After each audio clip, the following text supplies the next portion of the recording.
17th century England. Anne Redfern from the Shattox family, Lancashire, rejected the advances of Robert Nutter, son of their home's landowner. He evicted the family out of revenge, but before this could come into effect, he suddenly became extremely ill, dying soon after. In his last dying days, he blamed Anne, the woman who'd rejected him, for his condition, accusing her of witchcraft, and she was sentenced to death. Anne's untimely death at the hands of men wasn't all too unusual, unfortunately, but what is interesting is the way that in the time between her death and today, witchcraft has become perceived as something so much more favourable for women, with the tag for #witch having over 700 million views on TikTok. A staggering amount of women openly identify as a witch, when this once could have been something that would lead them to their early demise.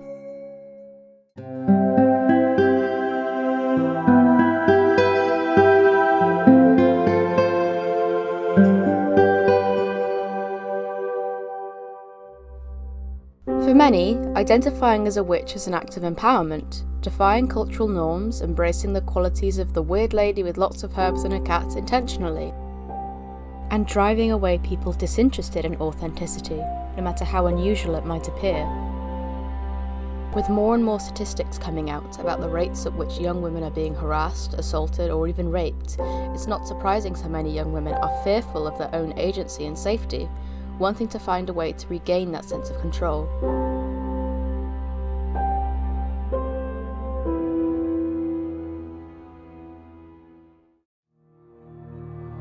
I would call myself a witch or a baby witch because I am young. I grew up Christian with a Christian family, and whenever we went on holiday, there would be loads of metaphysical shops. For some reason, seaside towns have the most metaphysical shops. And being maybe 6 or 7, I'd always go into these shops and see the candles and these little signs briefly going into different kinds of magic, what gemstones are associated with, and being so in awe of all of it, not knowing really the details, but just the little bit I got to see just really excited me. And as soon as I was old enough to take control of my own religion and spirituality, I dived head first. I feel like paganism and witchcraft are sort of intertwined with my life. The way I interact with the world. My values, my morals, my everyday life, it all stems from paganism and this idea that everything has more magic than we can ever imagine. That there's so much we don't understand that science still can't explain. No one will ever know the truth of the universe, but we can guess. Being able to say I'm a practicing witch makes me feel like I have more power as well. If I'm really nervous about something, I will make a spell jar, take that with me, or I do that with gemstones as well. If I have a particular issue, for instance, a while ago I was struggling with a lot of anger and how to manage that, so I wore bloodstone for a couple of weeks whilst I learned to deal with that, and it just gave me this sense of security. It wasn't going to fix my anger, but it at least made me feel like something was helping me. Tarot gives me a space to be really honest with myself. It's also a way to help others, to connect with others. I've often had friends that want nothing to do with religion and spirituality sometimes come to me and be like, I really need a reading. Everything's falling apart around me. And I give them a tarot reading and they're like, ooh, I really didn't want to hear that, but you're right. It's free therapy. It's not free therapy. Go and see a professional therapist. My patron deity is Bastet. Bastet is an ancient Egyptian goddess of cats, sexuality, and perfume. Bastet's existence has helped me tremendously with loss. When my cat passed away, he was my emotional support cat, I knew I was going to struggle. Leading up to his death, it was like we knew it was coming, and it was this moment of, what am I going to do without him around? Because he's my crutch. So in his last few hours, when it was really obvious he was going, I lit a candle on Bastet's altar, and the second he died, the candle went out. And it's a moment that's always stuck with me, and I think that really enhanced my relationship with witchcraft and spirituality, because it was like I knew that Bastet was going to look after my boy. I think that even atheists will agree with me when I say that the best thing about religion is that it gives you answers to questions you don't really want to think too much about. It's not as daunting to believe in something. I've had my fair share of pushy boyfriends, guys who get off intimidation, and just generally felt like I don't have enough control in the relationships I have with men around me. I think coercion is something that's not talked about enough. I mean, the fact that you can literally be put in a situation where you feel like you just don't have a choice is terrifying, and I think that witchcraft is this example of being fierce and powerful, not needing to be bound by society's expectations. I can just exist, and I can behave how I want to, I can feel in control, I can recognise and navigate my own needs, which is something I didn't have the option to do when I was in my younger teenage years. I think the main thing about paganism that's attracting so many young people to it is the fact that it's not structured. There's no rule book. There's no, you can't do this, this is bad. It's just be the best version of yourself you can be, and the universe will reward you. And I think that is wonderful. There's no need for such restriction. Everyone is free to have their own beliefs, make their own choices. People want to have a choice. This is what I was talking about with coercion. No one wants to feel like they don't have a choice, and I think that paganism gives people this option to approach a situation and think, what do I think is the best thing to do? Not what someone else has decided, not what a book has decided. Just trust your own instincts. The concept of witchcraft and paganism has existed in some form for centuries, but many still don't view them as official religions. Paganism has several religious holidays, like many religions, but some of the most notable have been transformed by consumerism, with Halloween, arguably the most important Sabbat, becoming known only as a time for spookiness and sweets.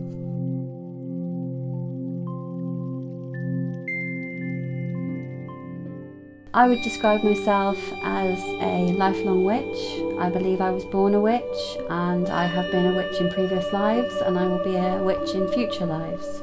Paganism affects my life in the most profound way because it is everything about my life. It's a lifestyle, it's the way I live my life, it's my moral compass, it's my belief system, it's my inner voice, it's my strength. It encompasses everything about the person that I am.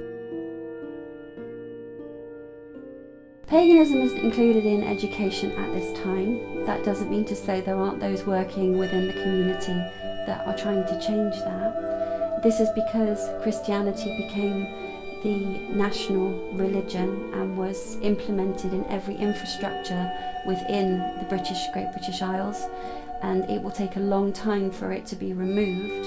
Hopefully Christianity will not need to be sworn on a Bible in a court anymore. I know you don't have to anymore, but once upon a time that was legislation, you had to do that. My experience of religious studies is that it gave a good cross-section of, the world religions, but not paganism, and that's a shame. And I hope in the future that it's certainly something I advocate and something I campaign for, is that it is taught.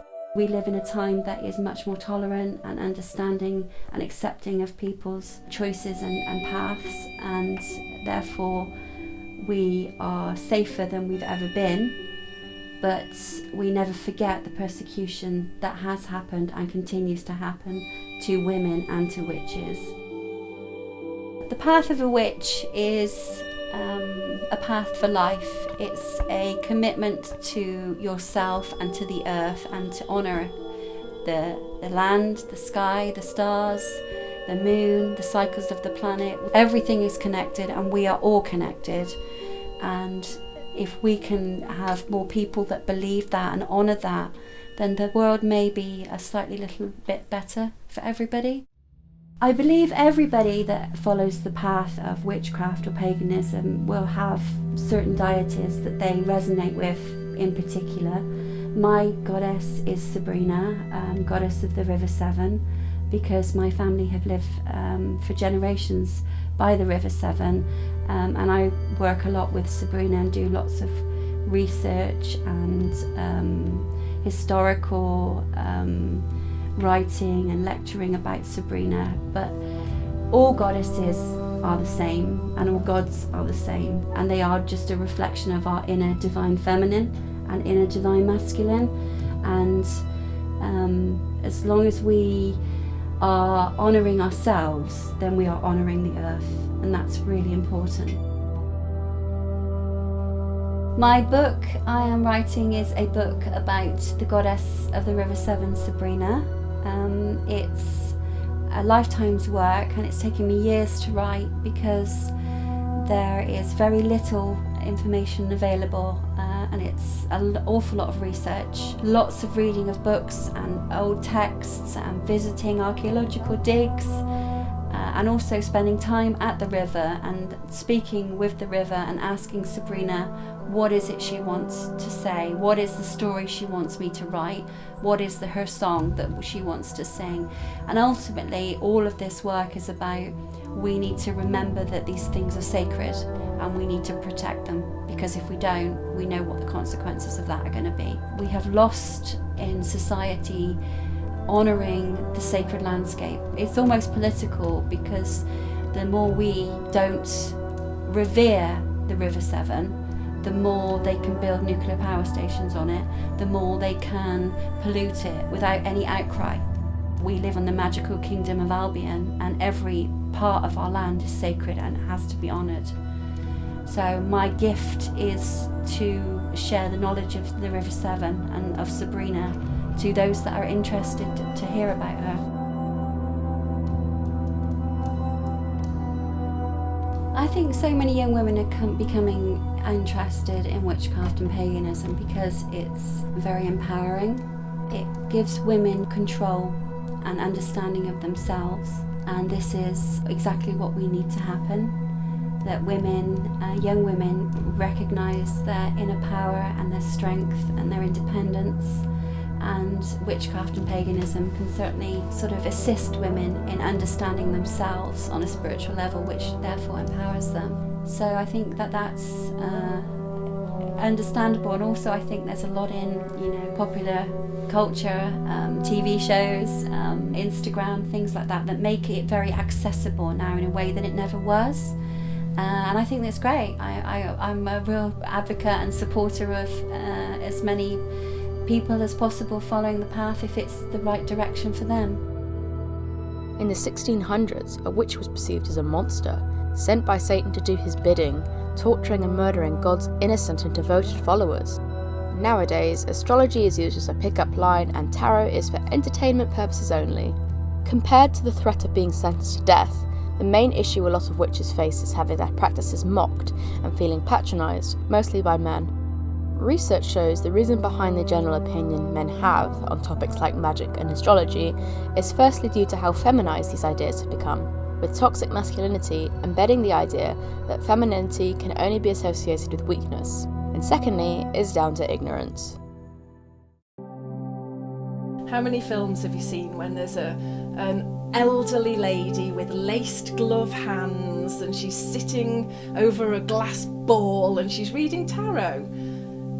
One of the misconceptions that makes me the most annoyed is tarot is fortune telling. Well, actually, some people use tarot for divination and fortune telling. It's healing, really. It's putting you in touch with your subconscious so that you can discern what action to take, what choices to make. One of my issues with people saying tarot reading is to read the future is we all have free will.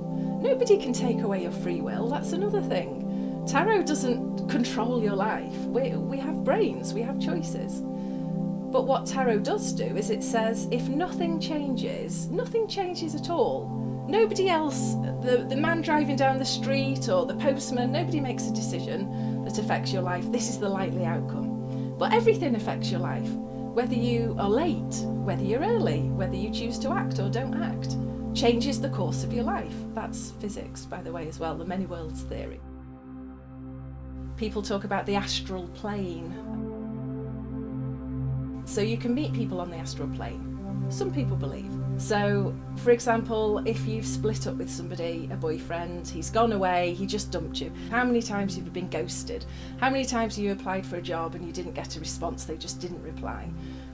And we need answers. And so in meditation, you can journey to the astral plane, you can ask that person to meet you there, you can ask, why did you dump me? Why didn't you reply to my text? Why didn't I get that job? And you can get some really interesting answers. And once you've had closure, you can move on. So whether it happens or doesn't happen, your mind thinks it's happened, and therefore you can have a much easier time in life. Past life regression is a really important part of me and my world. It's a practice. There are practitioners. You're able to have memories. They're regressing memories deep within you. Many religions believe in life after life, past life, lots of different religions, and there's different ways with different methods to reach some of those lives. I've done it several times, and I think anybody should have a go, even if it's just as a Christmas present, a birthday present. Find a practitioner and see what comes up and have an open mind. Who knows for sure? But what I can tell you is what I've learned in my past life regressions has helped me in this life understand why I act the way I act, the way I think the way I think, some of the decisions that I've made. And very often it's helped me to forgive some of the decisions I've made, knowing that that's been my behaviour many times. So in all of my past lives, I've always been a man, and I found that really interesting. In my job that pays the mortgage, I've been a girl in technology. Only 23% of women work in technology, and only 5% of those women have senior leadership roles. So it's been interesting that I've always been a man in a past life, because I think some of those male attributes have followed me into this life. And I've always been a widow. In every past life, my wife has always been dead, and I found that really interesting, because I'm 44 now, I'm not married, and I don't have children, and I've always asked myself, why? How can that be? I've come close before, and then I think back to my past lives, and I have some sort of sense of comfort that perhaps I wasn't supposed to be married with a child, because I never have been in any of my lives. And it just brings a sense of comfort. Again, it's not something I dwell on, it's just nice to know, it's interesting to know. Fast forward to when I lost my partner, I couldn't understand suicide. Nobody could, nobody can. The trauma of bereavement by suicide, it stays stuck in a part of your brain that can't move and go away. And a symptom of that is why, over and over again, why? So after probably 5 months, I was living in France. He is French. I say is, he's died 6 years ago. And I put my past life regression practitioner, she's a shaman, very close with her, put her on a plane and flew her to France, and she stayed with me for 10 days. And in addition to grieving with friends and family and understanding from a scientific and medical point of view, poring over the details that we had available, I wanted and needed to understand from a spiritual point of view, perhaps why. And we did a lot of past life regression, we did a lot of journeying, and I got more answers about perhaps why, because he's not here, he can't answer. It's just one of the tools. Spirituality helps in a lot of comforting ways, in addition to having logic and sense. And it explained a lot. We did a lot of journeying, and it's helpful. Past life regression is wonderful. My bereavement group is part of a national organisation called SOBS, the Survivors of Bereavement by Suicide. They've been around for a number of years now, and they have over 65 local groups up and down the UK. And I facilitate a group for East and West Sussex. We have over 350 members, and we meet as much as we can in person and online. We go for walks, and we provide bereavement support for people in lots of different ways. Having worked with so many people on their own grief journey, bereavement journey, I've noticed that when you go through a shock and a bereavement, it puts you in touch more with your spirituality. I've seen a lot of people lose what we might call ego, lose what we might call stresses and strains of everyday life, how to pay the bills, do I need to go to an appointment, what's happening at work. It fades away, it pales away. The only thing that you're thinking about or not able to think because you're in shock is life and death. And when you're faced with death and the loss of a loved one, somehow it puts you in touch very deeply with some part of your soul, your psyche, your subconscious, because all of the stresses and strains of daily life just falls away, and what you're left with is talking to spirit, and very often talking to lost loved ones, and sometimes being aware of the ways that they make their presence known immediately after death. I don't think I could separate my spirituality from my grief. I think my spirituality, or my desire to be more spiritual or understand grief in a deeper way, is all part of the same thing. I really do believe it's all part of the same thing. When I lost my partner, so many what you would call spooky things were happening. I created a blog. I wanted to document everything that was happening. I have a little ball somewhere. This is a cat toy, and inside this cat toy is a battery. You roll it on the floor and the light sparkles. This is 6 years old, and it was at rest. After Olivier's death, it was at rest, and it just used to move around the floor, and it used to sparkle and light up from nothing. It was from standing. And I thought, well, that's interesting. And many other things, many things happened. My spirituality got me through my grief journey in surprising ways. I don't think you're ever not on a journey of grief when you've lost somebody. Friends and family, it's with you forever. You just find ways to live as well as grieve, and it gets easier with spiritual practices. For example, talking to them is spirituality through grief, and I think a lot of people talk to their lost loved ones, but you can take it further. I mean, people, they can smell perfumes, perhaps. They can look for signs. People say, oh, I saw a robin, it was my loved one, or I saw a feather, it was my loved one. Well, take it further, dance with them, try to connect with them.